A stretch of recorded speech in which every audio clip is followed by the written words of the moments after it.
কয়েকটা বাড়ি, আর এই বাড়ির সব মানুষই এই ব্রিজ, ভাঙা ব্রিজ দিয়ে যাতায়াত করে। দেখেন কত ঝুঁকিপূর্ণ ব্রিজ, অথচ এখান দিয়ে এই ব্রিজ দিয়ে তারা গরু, মহিষ, ছাগল এবং কি মোটরসাইকেল সহ এই ব্রিজ দিয়ে তারা পারাপার করে।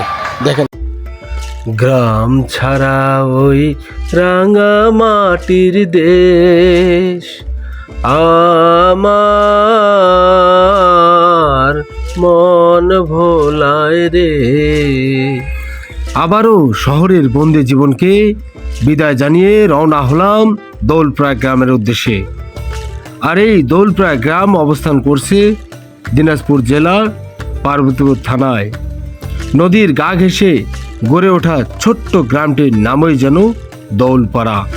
আর এই গ্রামের মানুষের জীবনযাপন আমি আপনাদের এই ভিডিওর মাধ্যমে তুলে ধরব।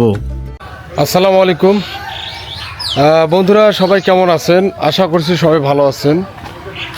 চলে আসছি আজকে বেনিরহাটের দৌলপাড়া গ্রামে। আর এই গ্রামে আসার উদ্দেশ্য একটা, এই যে দেখেন একটা ঝুঁকিপূর্ণ ব্রিজ, এই যে দেখেন কি একটা অবস্থা ব্রিজের। দেখেন দর্শক, একেবারে ঝুঁকিপূর্ণ ব্রিজ। আর এই যে দেখেন, এই যে দেখেন আমাদের খড়খড়িয়া নদীর দেখেন পানির স্রোত দেখেন আপনারা। আর এই পানির স্রোতের উপর দিয়ে একটা ব্রিজ, দেখেন একেবারে ভাঙ্গা ব্রিজ। আর এই ব্রিজের অবস্থাটা দেখেন। আর এই ব্রিজ দিয়ে এই গ্রামের এই যে কয়েকটা বাড়ি, ঠিক আছে, এই যে দেখেন কয়েকটা বাড়ি। আর এই বাড়ির সব মানুষই এই ব্রিজ, ভাঙা ব্রিজ দিয়ে যাতায়াত করে। দেখেন কত ঝুঁকিপূর্ণ ব্রিজ, অথচ এখান দিয়ে এই ব্রিজ দিয়ে তারা গরু, মহিষ, ছাগল এবং কি মোটরসাইকেল সহ এই ব্রিজ দিয়ে তারা পারাপার করে। দেখেন কত ঝুঁকিপূর্ণ ব্রিজ।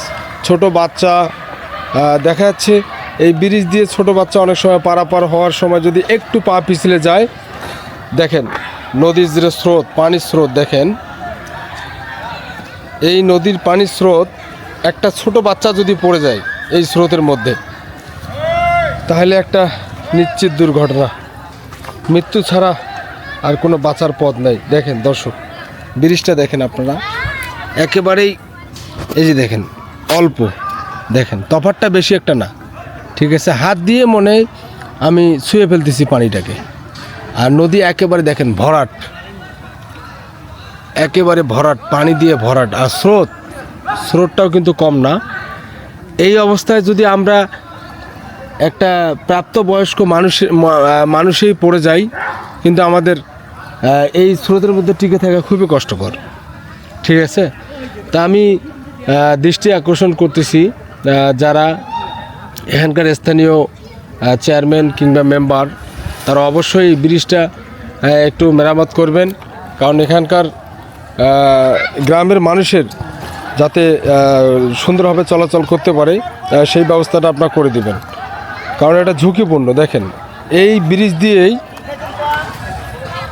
সব কিছু তারা পারাপার করে থাকে, ঠিক আছে। দেখেন আজব একটা ব্রিজ। আর ছোটো বাচ্চাগুলো দেখেন অনায়াসেই দেখেন ব্রিজ পারাপার হচ্ছে, তাদের একটা অভ্যস্ত হয়ে গেছে। দেখেন সবাই কিন্তু এই ব্রিজ দিয়ে পারাপার হয়ে থাকেন।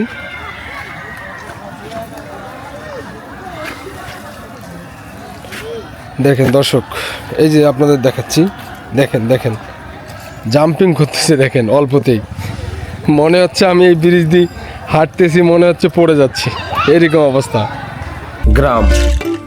গ্রাম মানেই যুদ্ধ, সংগ্রাম আর টিকে থাকার লড়াই। প্রকৃতির সাথে লড়াই করেই টিকে থাকার নামই হচ্ছে গ্রাম। দুঃখ কষ্ট যেন নিত্যদিনের সঙ্গী এই দৌলপাড়া গ্রামীণ মানুষদের। কেউ বা জীবনযাপন করেন কৃষিকাজ করে, আবার কেউ বা জীবনযাপন করেন এই নদীতে মাছ ধরে। ছোট থেকে কিশোর, যুবক কিংবা বৃদ্ধ, সবাই ঝুঁকিপূর্ণ ব্রিজ পথ ধরেই পারাপার হয়ে থাকেন। আর এই নদীর কোলে গড়ে ওঠা গ্রামটির নামই হচ্ছে দৌলপাড়া। নদীতে পানি ভর্তি হওয়ায় এই যে ভাইরা মাছ মারতেছে, এই যে দেখেন, এই যে দেখেন দর্শক,